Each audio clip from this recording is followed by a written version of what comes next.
لله وحده لا شريك له والصلاة والسلام على من لا نبي بعده أما بعد أعوذ بالله من الشيطان الرجيم بسم الله الرحمن الرحيم الذين آتيناهم الكتاب يتلونه حق تلاوته اللهم صل على محمد وعلى آل محمد كما صليت على إبراهيم وعلى آل إبراهيم إنك حميد مجيد اللهم بارك على محمد وعلى آل محمد كما باركت على إبراهيم وعلى آل إبراهيم إنك حميد مجيد.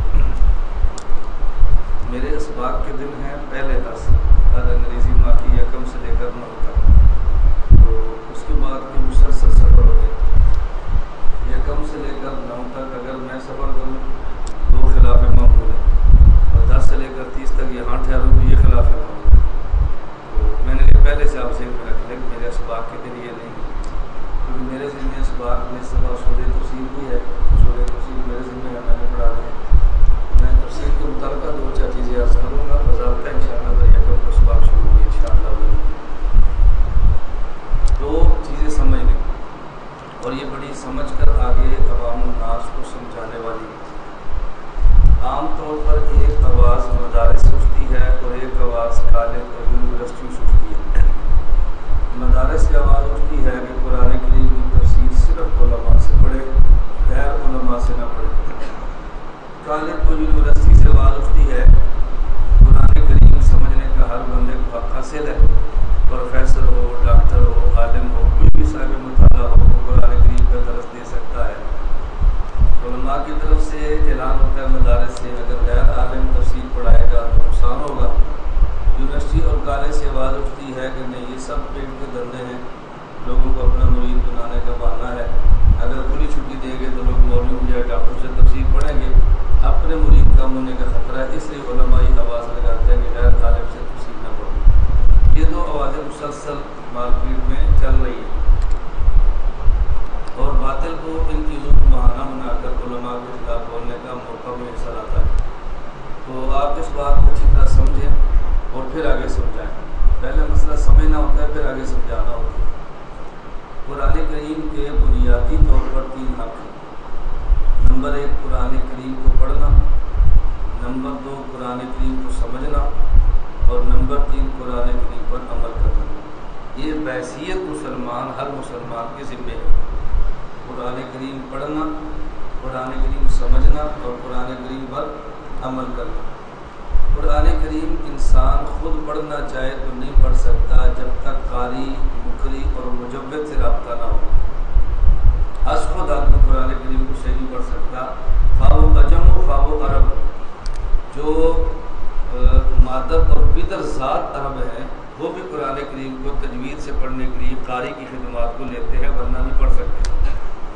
بالکل ایسی ہے جیسے ہماری مادری زبان پنجابی ہے، کسی کی سندھی ہے، کسی کی پشتو ہے، کسی کی کشمیری ہے، کسی کی بلوچی ہے. مختلف زبانیں ہیں، لیکن اگر باضابطہ زبان کو پڑھنا ہو تو پھر یونیورسٹی میں جاتے ہیں. باضابطہ زبان کو پڑھنا ہو، ورنہ تو ہماری قومی زبان اردو ہے لیکن نہیں سمجھ آتی جب تک یہ ٹیچر سے نہ پڑھے. اسی طرح عربوں کا حال ہے. اور قرآن کریم کو پڑھنے کے لیے بغیر قاری کے آدمی پڑھنا چاہے بھی تو صحیح قرآن نہیں پڑھ سکتا. قرآن کو پڑھ لے گا، صحیح قرآن نہیں پڑھ سکتا. قرآن کریم سمجھنے کا مسئلہ ہے کہ سمجھے کیسے. سمجھنا حق ہر بندے کا ہے لیکن سمجھے کیسے. جب تک باضابطہ کسی عالم سے قرآن نہ سمجھے قرآن سمجھ نہیں آتا. محض تفاسیر کے مطالعہ سے قرآن سمجھ نہیں آتا، انسان کا غلط فہمی کا شکار ہوتا ہے. اور قرآن کریم پر عمل کرنا، یہ بھی تب عمل کی توفیق ملتی ہے جب اصحاب عمل کی صحبت اور مجلس میں بیٹھے، جسے قرآن کریم نے ان لفظوں میں ذکر فرمایا ہے، یا ایھا الذین آمنوا اتقوا اللہ وکونوا مع الصادقین. تقوی اختیار کرو، اور جس کا طریقہ یہ ہے کہ صادقین کے ساتھ رہو. کہنا چاہیے تھا مع المتقین، لیکن مع المتقین نہیں بلکہ مع الصادقین فرمایا، اس لیے کہ دنیا میں متقین 2 قسم کے ہیں. بعض صادق فی التقویٰ ہے اور بعض کاذب فی التقویٰ ہے. تو اللہ نے صادقین کہہ کے ارشاد فرمایا ہے کہ ایسے لوگ کی صحبت میں رہو جو صادقین فی التقویٰ ہے. کاذبین فی التقویٰ کی صحبت میں رہنے سے تقویٰ انسان کو نہیں ملتا. یہ میں نے دفعہ دخل مقدر کیا ہے. یا ایھا الذین آمنوا اتقوا اللہ وکونوا مع الصادقین کیوں فرمایا؟